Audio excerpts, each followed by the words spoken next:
మారిపోయినా భద్రాచలానికి వచ్చి ఆయన అవతారం కూర్చోవలసి వస్తే వామాంకస్థిత జానకీ పలిల సత్కుదండ దండంకరే చక్రం చోద్భగరేణ బాహుయుగళే శంఖం శరం దక్షిణే బిభ్రాణం జలజాత పత్రనయనం భద్రాద్రిమూర్ధ్ని స్థితం కేయూరాది విభూషితం రఘుపతిం సౌమిత్రియుక్తం భజే. ఆ ఆనందం నా తల్లి సీతమ్మదా, రావణాసురుడి భార్యలదా? సీతమ్మ ఎంతటి మహాపతివ్రతో, మండోదరి అంత మహాపతివ్రతే. ఆమెయే అడిగింది ఒకప్పుడు, నాలో లేని ఏది నీకు సీతమ్మలో కనపడింది రా దుర్మార్గుడా, నీ ఇంద్రియముల చేత నువ్వు చచ్చిపోయావంది. మరి అదే రామచంద్రమూర్తి అయితే భార్యనంత గౌరవిస్తాడు, ఆమె ఎందు తప్ప ఆయన మనసు కామము విషయంలో అతిక్రమించదు, భార్యకు మాత్రమే వశపడి ఉంటుంది. ఇటువంటి భర్త నా భర్త ఒక భార్యాస్థానంలో ఇంత సంతోషాన్ని, అది ఒక సామాన్యుడిని అయితేనే అంత సంతోషిస్తారు. అంత లోకము చేత గౌరవింపబడినవాడు, అంత సమ్మోహన శక్తి కలిగినవాడు, ఇంతమంది చేత ఆరాధింపబడినవాడు, ఇంతమంది చేత ఆకర్షణ పొందినటువంటి వాడు, పుంసామోహన రూపాయ పుణ్యశ్లోకాయ మంగళం. ఆమెని అతిక్రమించడు, ఆమెని కలవరిస్తాడు. ఆమె లేకపోతే తట్టుకోలేడంటే ఆ తల్లి పొందే ఆనందం కన్నా ఆనందం లోకంలో ఎక్కడుంటుందండి? హనుమ అంతటి వారు సుందరకాండలో చెట్టు మీద కూర్చుని, శిశుపావృక్షం మీద కూర్చుని సీతారాముల వంక చూసి, సీతమ్మ వంక చూసి ఓ మాట అన్నారు, అస్యాదేవ్యా మనస్తస్మిన్ తస్య శాస్యాం ప్రతిష్ఠితం తేనేయం చచి ధర్మాత్మ ముహూర్తమపి జీవతి అన్నారు. నిజంగా ఈ సీతమ్మని విడిచిపెట్టి రాముడు అంత గొప్పవాడైనా ఎందుకు అలా కలవరిస్తాడు? ఎందుకు అలా అస్తమానం కళ్ళమ్మని నీళ్లు పెట్టుకుంటాడు? ఏమిటో పరధ్యానంలో ఉంటాడు, ఏమిటో ఈ పెళ్ళం పిచ్చని నవ్వుకునేవాడిని. ఇప్పుడు నాకు అర్థమైంది. ఇటువంటి ఉత్తమురాలైన ఇల్లాల్ని పొంది ఇన్నాళ్ళ నుంచి దూరంగా ఉన్న రాముడు ఇంకా బ్రతికున్నాడంటే అబ్బో, సామాన్యుడు కాడు రాముడు. రాముడి గుండె బండ. లేకపోతే ఇలా ఉండగలడా ఇటువంటి ఇల్లాల్ని విడిచిపెట్టి? నాకు అర్థమైంది వీళ్ళిద్దరు ఎందుకు బ్రతికున్నారంటే, వీళ్ళు శారీరకముగా ఒకరికొకరు దూరముగా ఉన్నారు, కానీ ఆమె మనస్సు ఆయన యందున్నది, ఆయన మనస్సు ఆమె యందున్నది.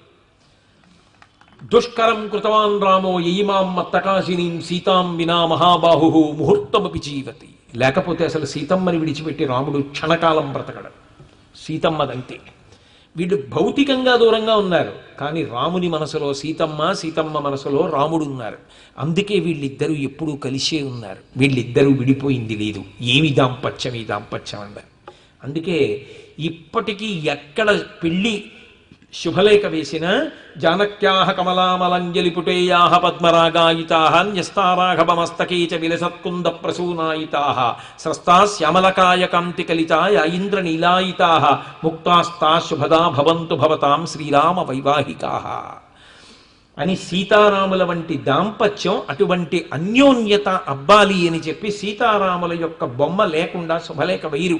కంచి కామకోటి పీఠాధిపత్యం వహించిన మహాపురుషులు, ప్రాతస్మరణీయులు, అపర శివావతారం, లోకమునకు ధర్మం చెప్పిన మహాపురుషులు చంద్రశేఖరేంద్ర సరస్వతి మహాస్వామి వారు తరచుగా ఒక మాట చెప్తుండేవారు, ఎవరు ఏ ఇంట వివాహమునకు సంబంధించిన శుభలేఖ వేసినా సీతారాముల యొక్క ముద్ర లేకుండా వేయవద్దు.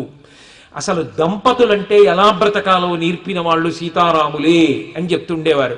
అటు అసలు పేరు పెట్టినా సీతారాముడిని పేరెట్టుకుంటారు, రామసీత అని పేరెట్టుకుంటారు. నాకే పరిచయం కొంతమంది స్త్రీలు రామసీత అని పేరెట్టుకుంటారు, సీతమ్మ అని పేరెట్టుకుని కూడా వదిలిపెట్టారు, రామసీత అని పెట్టుకుంటారు, సీతారాముడిని పెట్టుకుంటారు. అంటే అంతగా పెనవేసుకుపోయారు. నిజంగా ఎంత గొప్ప దాంపత్యం! అసలు వాళ్ళిద్దరూ నోరు విప్పి మాట్లాడుకోక్కర్లేదు. ఆయన ఆవిడ వంక చూస్తే ఆయనకు అర్థమవుతుంది, ఆయన ఆవిడ వంక చూస్తే ఆవిడకి అర్థమవుతుంది. పట్టాభిషేక సందర్భంలో అందరికీ అన్నీ ఇచ్చేశారు. హనుమకి తెల్లటి బట్టల జత ఇచ్చారు. వేష్టితార్జున వస్త్రం తం విద్యుత్ సంఘాత పింగళం. హనుమ తెల్లటి బట్టలు కట్టుకుంటారు, ఆయనకి తెల్లటి బట్టల జత ఇచ్చారు. అందరికీ అన్నీ ఇచ్చేసిన తర్వాత సీతమ్మ మెళ్ళలోంచి హారం తీసి ఇలా పట్టుకుంది. యుద్ధకాండ. రాముడు అందరికీ అన్నీ ఇచ్చేసాంగా, మళ్ళీ ఎందుకు మెళ్ళలోంచి తీసావు, ఎవరి పేరైనా మర్చిపోయావా అన్నాడు అనుకోండి, సీతమ్మ మనసు రాముడికి అర్థం కాలేదనేగా. రాముడు అలా అడిగాడనుకోండి, రాముడు తనని అర్థం చేసుకోగలిగినట్టుగా ఆమె అనుగమించలేదనేగా. ఆయన అన్నాడు, ప్రదేహి సుభగీహారం యస్య తుష్టాసి భామిని పౌరుషం విక్రమో బుద్ధిర్యస్మిన్నేతాని సంశయ.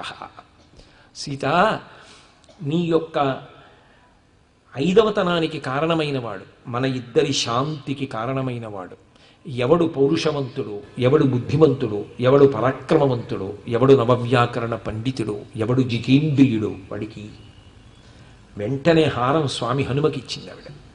అంటే వాళ్ళిద్దరూ నోటితో మాట్లాడుకోక్కర్లేదు, వాళ్ళిద్దరి మనసులు మాట్లాడుకుంటాయి. అది దాంపత్యం అంటే. అటువంటి భర్త నా తల్లి సీతమ్మ ఎంత పొంగిపోయింది, అటువంటి భార్య నా స్వామి ఎంత పొంగిపోయాడు. అది సీతారాములంటే. ఊరిపిడి లేదా ధర్మంలో? వాళ్ళిద్దరూ ఎప్పుడూ సంతోషమే పొందారా? ఒరిపిడి ఉంది. ఆయన భార్యగా ఒరిపిడి పొంది తీరింది, కానీ ఆమె పొందిన కీర్తి యుగాల తర్వాత కూడా నిలబడిపోయింది. ఆయన భార్య, ఆమె భర్త, అది దాంపత్యం అంటే. ధర్మమునందు దాంపత్యాన్ని కూడా విడిచిపెట్టని ఒరిపిడి ఉంటుంది. ఆయన్ని కట్టుకున్నందుకు అనుభవిస్తాడు, ఆవిడ్ని కట్టుకున్నందుకు ఆయన అనుభవిస్తాడు. దుఃఖం ఉంటుంది, కష్టం ఉంటుంది, బాధ ఉంటుంది, కన్నీళ్ళు ఉంటాయి. కానీ దాని వెనక మాత్రం చెరుకు కర్ర నగిలినప్పుడు వచ్చిన తీపి ఉంటుంది. అది ఎప్పటికీ నిలబడిపోయి తరువాత వంశంలో పెళ్లిళ్ళు జరిగినప్పుడు వాళ్ళలా బతకండని ఆదర్శాన్ని చూపిస్తారు. అది ధర్మమును సాధన చెయ్యడంలో ఉండేటటువంటి గొప్పతనం. అందుకే రమయతాం వరహ, రాముడు ఎక్కడున్నా సరే ఆ చుట్టుపక్కల ఉన్న వాళ్ళందరూ సంతోషపడతారు. అన్నదమ్ములు, రాముడి అన్నదమ్ములు ఉన్నారు, లక్ష్మణస్వామి, భరతుడు, శత్రుఘ్నుడు. ఆ లక్ష్మణస్వామితో ఎప్పుడు విభేదించడండి, భరతుడితో విభేదించడండి, శత్రుఘ్నుడితో విభేదించడండి. వాళ్ళు అసలు ఎప్పుడు ఒకళ్ళు చెప్పిన మాట ఒకళ్ళు కాదనుకోరండి, అందుకే వాళ్ళు అలా కలిసి ఉన్నారండి అంటారా? కాదు. రాముడు లక్ష్మణుణ్ణి కాదన్న సందర్భాలున్నాయి, లక్ష్మణుడు రాముణ్ణి కాదన్న సందర్భాలున్నాయి, వాదించుకున్న సందర్భాలున్నాయి, ఉరిపిడి పడిన సందర్భాలున్నాయి. కానీ అన్నదమ్ములంటే రామలక్ష్మణ భరత శత్రుఘ్నులే. అదే రామాయణంలో పుష్పక విమానంలోంచి రామచంద్రమూర్తి దిగుతూ ఉంటే లక్ష్మణస్వామి, భరతుడు కిందనున్నవాడు పరిగెత్తుకుంటూ వెళ్ళి అన్నయ్య పాదాలకి పాదుకలు పెట్టాడు. అన్నయ్య చెప్పులేసుకు దిగని. శత్రుఘ్నుడు చామరం పట్టాడు. ఇద్దరు నొచ్చుకున్నారు. ఒకడు విభీషణుడు, ఒకడు సుగ్రీవుడు. విభీషణుడు అన్నాడు, నాకు చాలా పౌరుష పరాక్రమములు ఉన్నటువంటి అన్నగారు, ఇంద్రుడి యొక్క అంశలో వచ్చినటువంటి వాడు, మహాబలవంతుడు, గొప్ప తేజోమూర్తి. ఏడి ఇవాళన్నయ్య, నేనే చంపించేశాను. మేమిలా అన్నదమ్ములం కలిసి బతకలేకపోయాం. విభీషణుడు అనుకున్నాడు, నాకు ఇద్దరు అన్నలు, వేదములను చదువుకోలేదా నా అన్న రావణాసురుడు? దేవలోకాన్ని గెలిచాడు, స్వర్గలోకాన్ని, ఇంద్రజిత్ లాంటి కొడుకుని పొందాడు. ఏడి ఇవాళ? అన్నయ్య లేడు. కుంభకర్ణుడేడి? అన్నయ్య లేడు. ఒక్కడినే మిగిలేను. కానీ వాళ్ళు నలుగురు ఎంత ప్రేమగా ఎలా ఉన్నారో చూడండి. లోకంలో అన్నదమ్ములు రాజ్యం నాకు రావాలంటే నాకు రావాలని దెబ్బలాడుకుంటారు. అన్నయ్య నాకొద్దు నీకు అంటే కాదురా తమ్ముడా నీకు అని దెబ్బలాడుకున్న అన్నదమ్ములు రాముడు, భరతుడే. లోకంలో అన్నగారి చెప్పులు కాలుతో పక్కన పెట్టే తమ్ముడు ఉంటాడు. తత శిరసకృత్వాతో పాదుకే భరతస్తదా ఆరురోహ రథం మృష్ట్వా శత్రుఘ్నేన సమన్విత. రథమెక్కి పక్కన పెట్టలేదు రాముడి పాదుకల్ని, మా అన్నగారి పాదుకలని తాను రథంలో కూర్చుని తల మీద పెట్టుకుని పాదుకా పట్టాభిషేకం చేసిన సోదరుడున్న ఘట్టం రామాయణంలో. ఏమన్నదమ్ముడు? అయితే వాళ్ళ మధ్య ఒరిపిడి లేదని మీరు అనుకుంటున్నారా? ఉన్నది. ఒకానొకప్పుడు అయోధ్యకాండ, లక్ష్మణస్వామి పక్కన కూర్చుని ఉండగా పెద్ద సైన్యం యొక్క కలకలం వినపడింది. తమ్ముడా ఏదో పెద్ద కలకలం వినపడుతోందిరా, చెట్టు మీదకి ఎక్కి చూడు అన్నాడు రామచంద్రమూర్తి. లక్ష్మణస్వామి పైకెక్కి గట్టిగా అరిచాడు, అన్నయ్య కోవిదార వృక్షం పతాకం మీద కనపడుతున్నటువంటి సైన్యం వచ్చేస్తోంది. దశరథ మహారాజు గారు సైన్యంతో బయలుదేరి వస్తున్నాడు, అథవా భరతుడు వస్తున్నాడు అన్నయ్య. కాబట్టి ఇంక నువ్వు అరణ్యవాసం చేస్తూ బ్రతికున్నావన్న ఆక్రోశంతో వస్తున్నాడు. యుద్ధం చేసి నిన్ను నన్ను చంపి రాజ్యాన్ని నిష్కంటకం చేసుకోవడానికి, శత్రుశేషం లేకుండా చేసుకోవడానికి వస్తున్నాడు. వదిన సీతమ్మని తీసుకెళ్లి గుహలో దిగబెట్టేయి, మన యొక్క కత్తులు ధనస్సులు బాణాలు పట్టుకురా, యుద్ధానికి సన్నద్ధం అయిపోదాం అని పైనుంచి అరిచాడు. కింద కూర్చున్న రామచంద్రమూర్తి కించిత్ కూడా కదలకుండా చాలా నిదానంగా గంభీరంగా ఓ మాట చెప్పారు. ధర్మమద్ధంచ కామంచ పృథివీంచాపి లక్ష్మణ ఇచ్చాపి భవతామర్థే తత్ప్రతిశృణోమితే అన్నాడు. ధర్మమద్ధంచ కామంచ పృథివీంచాపి లక్ష్మణ ఇచ్చాపి భవతామర్థే తత్ప్రతిశృణోమితే అన్నాడు. లక్ష్మణ, తమ్ముళ్లతో కలిసి అనుభవించనప్పుడు నాకు ధర్మము కానీ అర్థము కానీ కామము కానీ స్వర్గలోక సుఖము కానీ అక్కర్లేదు. నేను ఏదైనా జీవితంలో సుఖాన్ని అనుభవిస్తే నా తమ్ముళ్ళు అనుభవించిన తరువాత మాత్రమే అనుభవిస్తాను. భరతుడు నన్ను చంపడానికి వస్తున్నాడని అంటున్నావు, నీకంతే అర్థమయ్యాడా భరతుడు? కాదు. నన్ను మళ్ళీ రాజ్యమునకు రమ్మని ఆహ్వానించి పట్టాభిషేకం చెయ్యడం కోసం బయలుదేరి వస్తున్నాడు. నీకేమైనా అనుమానం ఉందా? నీకు రాజ్యం మీద కోరుకుందా? కిందకి దిగిదా? భరతుడు వస్తాడు, భరతుడికి చెప్పి నీకు రాజ్యం ఇప్పిస్తాను, పట్టాభిషేకం చేసుకొని రాజ్యం ఏలుకో అన్నాడు. అన్నయ్యని అనుగమించి ఇంత కష్టపడొచ్చాడు లక్ష్మణస్వామి.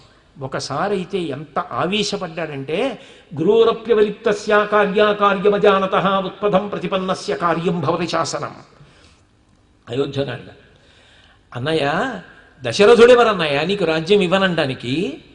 అను, చంపి అవతల బారేస్తాను దశరథుణ్ణి, యుద్ధం చేసి నీకు పట్టాభిషేకం చేస్తానన్నాడు. నవ్వి ఆయన అన్నాడు, రాజ్యం ఇస్తానని నిన్న అన్నప్పుడు నాన్నగారా, ఇవాళ కాదంటే నాన్నగారు కాదు చంపేస్తావా? ఇదా చెయ్యవలసిన పని?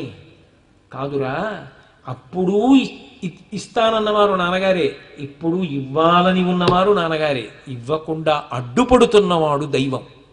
ఆ దైవము ఈ కంటికి కనపడి ఫలితాన్ని ఇవ్వడు. అనుదైవస్య కర్మతత్. ఆ దైవము విధించిన శాసనాన్ని అనువర్తించడమే ధర్మం.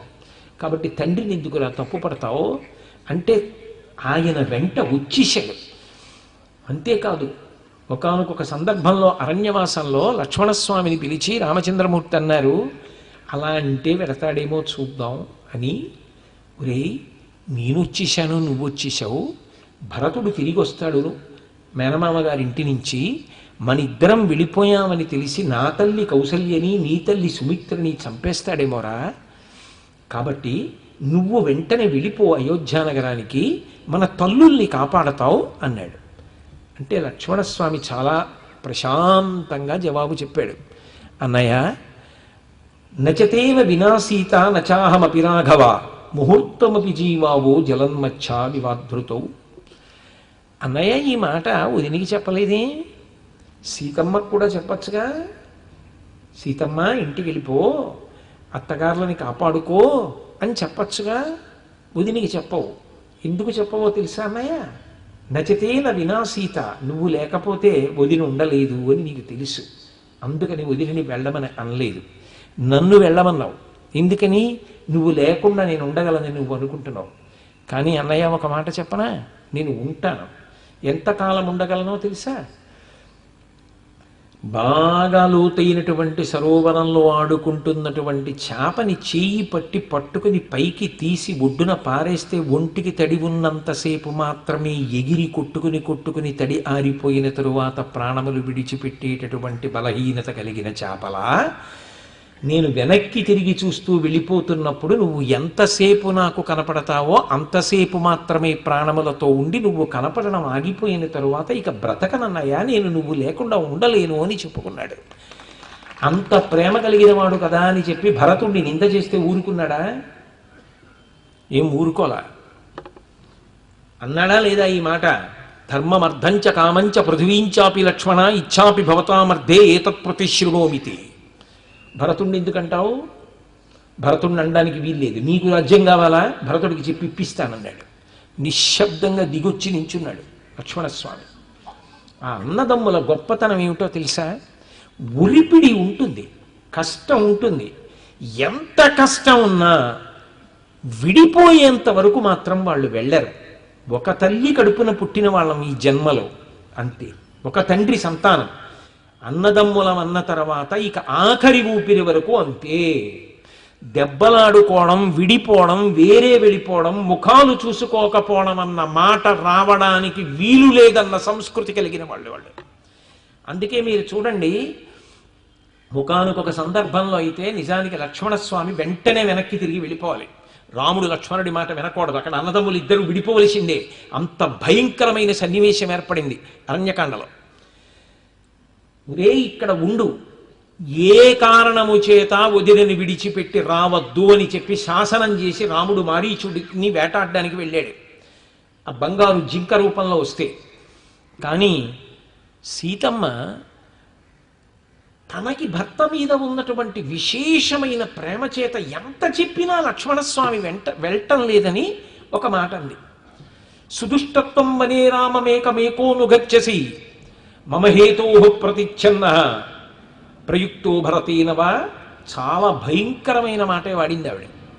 ఆవిడంది, ఒకడు రాజ్యాన్ని తీసుకున్నాడు, నువ్వు రాజ్యం కోసం కాదు నా కోసం మాటు వీశావు, అందుకని అన్న వెంట వచ్చావు. భరతుడు నిన్ను పంపాడని అనుమానపడుతున్నాను. మీ అన్నగారికి ఏదైనా ఆపదొస్తే నన్ను పొందాలని ప్రయత్నిస్తున్నావు. ధూర్తుడా, నీకు నేను ఎప్పటికీ వశపడను. నిజంగా నీకు కాని అన్న మీద ప్రేమ ఉంటే వెళ్ళంది. వినలేనమ్మా అని ఆయన వెళ్ళిపోయాడు. సీతాపహరణం జరిగిపోయింది. వెనక్కి తిరిగి వచ్చాడు రాముడు లక్ష్మణుడితో. ఎందుకు వచ్చావని అడిగాడు. వదిన ఈ మాట అంది అన్నాడు. ఒరే, ఒక ఆపద సంభవించినప్పుడు నా కంఠం ఆర్తితో వినపడినప్పుడు ఆమె ఆ మాట అని ఉండవచ్చు. అంత మాత్రం చేత నువ్వు వదిలిపెట్టి వచ్చేసావా? నీకు ఆజ్ఞ ఎవరిది? నాది. ఏమని? ఎట్టి పరిస్థితులలో అక్కడ ఉండమని. ఏ కారణానికి నా ఆజ్ఞని ఉల్లంఘించి నువ్వు రాకూడదు. తర్వాత నాకు చెప్పాలి, ఒకవేళ నీ మనసు గాయపడి ఉంటే. నువ్వు విడిచిపెట్టి వచ్చావు, దాని వలన ఇంత ప్రమాదం వచ్చింది. నిర్మోహమాటంగా చెప్పాడు రాముడు. లక్ష్మణస్వామి మనసు చిన్నపుచ్చుకోవాలా అని గోదావరి దగ్గరికి వెళ్ళి అడిగాడు, సీతమ్మని ఎవరు అపహరించారని అడిగాడు. పర్వతం వంక తిరిగి అడిగాడు, ఎవరు అపహరించారని అడిగాడు. ఏ ప్రాణి మాట్లాడలేదు. ఒక్క లేళ్ళు, జింకలు ఇటువంటివి మాత్రం సీతాపహరణం జరిగిన వైపుగా పరిగెడుతూ ఆకాశం వంక చూపిస్తూ వెళ్ళిపోయాయి. ఆకాశ మార్గంలో దక్షిణ దిక్కుకి అపహరింపబడింది అని. గోదావరి ఎందుకు చెప్పలేదు అంటే రావణాసురుడు తనని శోషింపచేస్తాడని భయపడిపోయి, పర్వతాలు భయపడిపోయి, చెట్లు భయపడిపోయి, సమస్త భూతములు భయపడిపోయి. అప్పుడు రాముడు ఒక మాట అన్నాడు, యథాజకుండదు. సీతమ్మ జాడ చెప్పకుండా నేను చేతకాని వాణ్ణి అని చూస్తోంది లోకం. నా ధర్మాన్ని చేతకానితనంగా కట్టింది కాబట్టి ఇప్పుడు బాణములను విడిచిపెడుతున్నాను, చూడు నా శక్తి ఏమిటో అన్నాడు. లక్ష్మణస్వామి వచ్చి రామచంద్రమూర్తి పాదముల మీద పడి ఒక మాట అన్నాడు.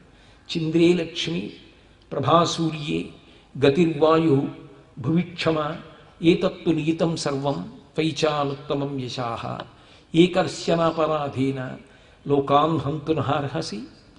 అన్నయ్య, నువ్వు ఇటువంటి పని చేయచ్చా? చింద్రే లక్ష్మి, చంద్రుడు అంటే అన్నయ్య చల్లతనం. ప్రభాసూర్యే, సూర్యుడు అంటే గొప్ప వెలుగు. గతిర్వాయు, వాయువు అంటే కదులుతుంది. భువిక్షమ, భూమి అంటే ఓర్పు. ఏతత్తు నియతం సర్వం, వాటికి అన్నింటికీ అది నియమం అన్నయ్య. వైచానుత్తమం యశాః, రాముడు అంటే గొప్ప కీర్తివంతుడు. ధర్మమును విడిచిపెట్టని వాడు అని ఇంతకాలము నీకు కీర్తి. ఎన్నడు హద్దుమీరని వాడు అని నీకు కీర్తి. ఎటువంటి ఒరిపిడి రాని, ఎంత కష్టం రాని ధర్మాన్ని మాత్రం నువ్వు విడిచిపెట్టావు. ధర్మానుష్ఠానమునందు ధర్మమును సాధన చెయ్యడంలోనే నువ్వు సంతోషాన్ని పొందుతావు. అటువంటి వాడివి ఏకస్యనాపరాధేన లోకాన్ హంతునర్హసి. వదినిని అపహరించిన వాడెవరో ఒకడన్నయ్యా. వాణ్ణి వెతికి పట్టుకుని చంపడం మానేసి దానికోసం లోకాన్నంతటినీ చంపేస్తావా? అప్పుడు నీకు ఈ విద్యనిచ్చినందుకు, ఇంత ధనుర్వేదాన్ని బోధించినందుకు వశిష్ఠుడు తలంచుకోవాలి, విశ్వామిత్రుడు తలంచుకోవాలి కదా అన్నయ్య. అది ఆంతర ప్రతిపాదన. కాబట్టి అన్నయ్య నువ్వు ఆ పని చెయ్యకు అన్నాడు. నిజానికి రాముడు ఏమనాలి? చెప్పొచ్చావులే, ఇక్కడ ఉండమంటే ఉండకుండా వచ్చేసి నాకు మాత్రం నీతులు చెప్తున్నావా అనాలి.